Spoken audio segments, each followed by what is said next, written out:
Subscribe कीजिए हमारे channel को और सुनिए डरावनी कहानियाँ। सुबह के 12 बजे से अनुज डिलीवरी के काम में लगा हुआ था। वो लोगों के पार्सल डिलीवरी करने का काम करता था, लेकिन एक रात उसे काम की वजह से घर आने में बहुत देर हो गई। रात के 10 बजे वो कहीं से पार्सल डिलीवरी करके आ रहा था। वो सुनसान सड़क थी और घर पहुंचने में अभी भी उसे बहुत ज़्यादा समय लगने वाला था। तभी उसे याद आया कि थोड़ा आगे ही एक शॉर्टकट है जहाँ से वो जल्दी घर पहुँच सकता है। तो वो तेज़ बाइक चलाने लगा और उस शॉर्टकट वाले रास्ते में पहुंच गया। वो उस रास्ते से जाने ही वाला था कि तभी उसे उसकी माँ का कॉल आ गया और उन्होंने उससे कहा, अनुज कहाँ है तू, इतनी देर क्यों लग रही है तुझे। अनुज ने कहा, माँ बस रास्ते में हूँ, आज पार्सल काफ़ी ज़्यादा थे इसलिए लेट हो गया, मैं शॉर्टकट से आता हूँ मैं। उसकी माँ ने तुरंत कहा, अरे कोई ज़रूरत नहीं है शॉर्टकट से आने की, वो रास्ता बहुत सुनसान है बेटा, तू अपने रेगुलर रास्ते से ही आ। अनुज ने कहा, लेकिन माँ इस रास्ते से 2 घंटे लग जाएंगे मुझे, जबकि शॉर्टकट से 1 घंटे में घर पहुँच जाऊँगा। उसकी माँ ने फिर भी उसे शॉर्टकट से आने के लिए मना कर दिया। अनुज ने कहा, ठीक है मैं जल्दी घर आता हूँ। अनुज ने ये कहकर कॉल कट कर दिया और बोला, यार इतना लंबा रास्ता है ये, मैं नहीं जा सकता यहाँ से, शॉर्टकट से ही चला जाता हूँ, क्या ही होगा, माँ से थोड़ी डांट ही पड़ जाएगी और क्या। ये कहकर उसने शॉर्टकट की ओर बाइक घुमा ली। वो रास्ता भी बहुत सुनसान था। अनुज के अलावा वहाँ आते जाते कोई भी नहीं दिख रहा था। अंधेरा काफ़ी ज़्यादा था और उस रास्ते में उसकी बाइक ही थी जिसकी रोशनी नज़र आ रही थी। आसपास ऊंचे ऊंचे पेड़ थे जो डरावने लग रहे थे। वो आगे बढ़ता जा रहा था कि तभी उसे सामने से कोई आता हुआ नजर आया। बाइक की रोशनी में अनुज ने देखा कि वो एक बूढ़ी औरत थी जो लाठी पकड़कर पैदल आ रही थी। उसे लगा कि सुनसान रास्ते में वो बुढ़िया अकेली क्या कर रही होगी, तो ये देखकर अनुज को काफ़ी अजीब लगने लगा। उसने उसके पास बाइक रोक दी और बोला, अरे माँ जी आप यहाँ अकेले हो क्या। उस बूढ़ी औरत ने पहले अनुज को देखा और फिर हाँ में सर हिलाया। अनुज ने कहा, क्यों, कहाँ जा रही हो आप। उस बूढ़ी औरत ने कहा, मुझे थोड़ा आगे छोड़ दोगे। अनुज ने कहा, लेकिन मैं तो दूसरी ओर जा रहा हूँ, मैं आपको नहीं छोड़ सकता। बूढ़ी औरत ने मुस्कुराकर कहा, हाँ अब भलाई का ज़माना कहाँ रहा है, जाओ बेटा तुम भी जाओ। ये कहकर बूढ़ी औरत वापस अपने रास्ते जाने लगी। उसे ऐसे अकेले जाते हुए देख अनुज को कुछ अच्छा नहीं लगा, इसलिए उसने उस औरत को रोकते हुए कहा, अरे रुको, मैं आपको छोड़ देता हूँ, आओ बैठो। अनुज ने उस बूढ़ी औरत को बिठा लिया और उसका पता पूछा तो बूढ़ी औरत ने कहा, बस थोड़ा आगे ही है मेरा घर। अनुज ने बाइक स्टार्ट की और उसे लेकर जाने लगा। करीब आधे घंटे हो गए थे उन्हें निकले, लेकिन बूढ़ी औरत का घर अभी तक नहीं आया था। अनुज ने पूछा, कहाँ है आपका घर, इतनी देर हो गई है, आसपास कुछ नहीं दिख रहा है। अनुज को पीछे से उस औरत का कोई जवाब नहीं मिला। ये देखकर उसे हैरानी हुई। तब उसने पीछे मुड़कर देखा और ये देखकर उसके होश उड़ गए कि उसके पीछे तो वो बूढ़ी औरत थी ही नहीं। उसने बाइक रोक दी और इधर उधर देखने लगा। वो बाइक से उतरकर आसपास देखने लगा। वो बूढ़ी औरत कहीं भी नहीं थी। अनुज का जैसे दिल बाहर आ गया था ये देखकर। उसे समझ ही नहीं आ रहा था कि उसके साथ अभी अभी क्या हुआ। उसे घबराहट सी होने लगी। उसने सोचा कि उस जगह से जितनी जल्दी हो सके निकल जाना चाहिए। तो वो वापस अपनी बाइक की ओर जाने वाला था, लेकिन ये देखकर उसके रोंगटे खड़े हो गए कि उसकी बाइक वहाँ थी ही नहीं। उसने कहा, मेरी मेरी बाइक कहाँ गई, कहाँ गई मेरी बाइक, कौन ले गया।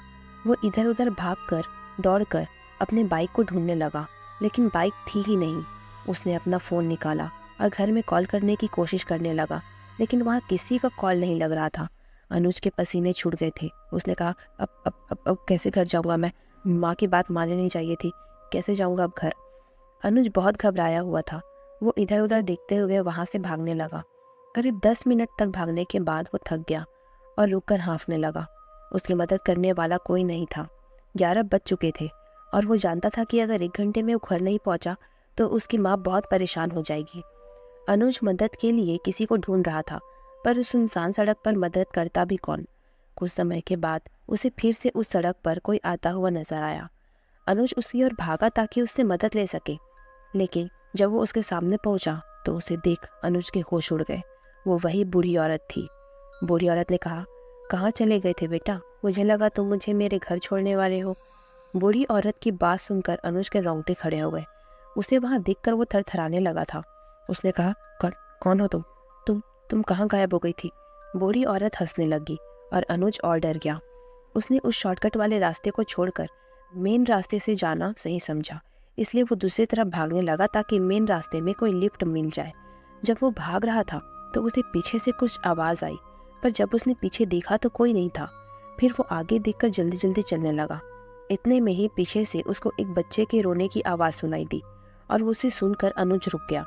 उसने इधर उधर देखा, आसपास तो कोई नजर नहीं आया, लेकिन पीछे देखने पर उसे 10 से 12 साल का एक बच्चा भागते हुए उसकी तरफ आते हुए दिखाई दिया। जब उस बच्चे ने अनुज को देखा तो वो भी रुक गया और बोला, भैया मुझे मेरे घर पहुंचा दो ना। अनुज ने कहा, तुम यहाँ कैसे आए और कौन हो तुम? उस बच्चे ने कहा, मैं शुभम मम्मी पापा के साथ घूमने आया था, लेकिन रास्ते में एक बुढ़िया मिली और फिर मेरे मम्मी पापा गायब हो गए। ये कहकर वो रोने लगा। अनुज ने सोचा कि शायद उसके साथ भी उस बुढ़िया ने कुछ किया है और अब उसकी तरह शुभम भी इधर उधर भटक रहा है। उसने कहा, शुभम शांत हो जाओ, मैं तुम्हें तुम्हारे घर ले जाऊंगा, अभी चलो मेरे साथ जल्दी। अनुज ने उसे अपने पीठ पर बिठा लिया और जल्दी जल्दी वहाँ से जाने लगा। शुभम ने कहा, भैया मेरे मम्मी पापा मर गए क्या? अनुज को समझ नहीं आया कि वो उस बात का क्या जवाब दे। वो खुद नहीं जानता था कि वो किस मुसीबत में फंस गया था। उसने कहा, नहीं कुछ नहीं हुआ होगा उनको, तुम चिंता मत करो, हम लोग जल्दी घर पहुंच जाएंगे। अनुज भागते हुए मेन रोड तक आ गया, लेकिन उस समय वहां पर कोई भी गाड़ी आते जाते दिखाई नहीं दे रही थी, इसलिए वो शुभम को पीठ में उठाए हुए ही पैदल चलता रहा। फिर 10 से 15 मिनट के बाद उसे एक गाड़ी की आवाज़ आई। उसने पीछे देखा तो एक कार वाला आ रहा था। अनुज ने उस कार को रोकने की कोशिश की, लेकिन उस कार वाले ने अनुज को जब देखा तो उसका दिल दहल गया और उसने वहां से तुरंत निकलते हुए कहा, अबे पीछे देख।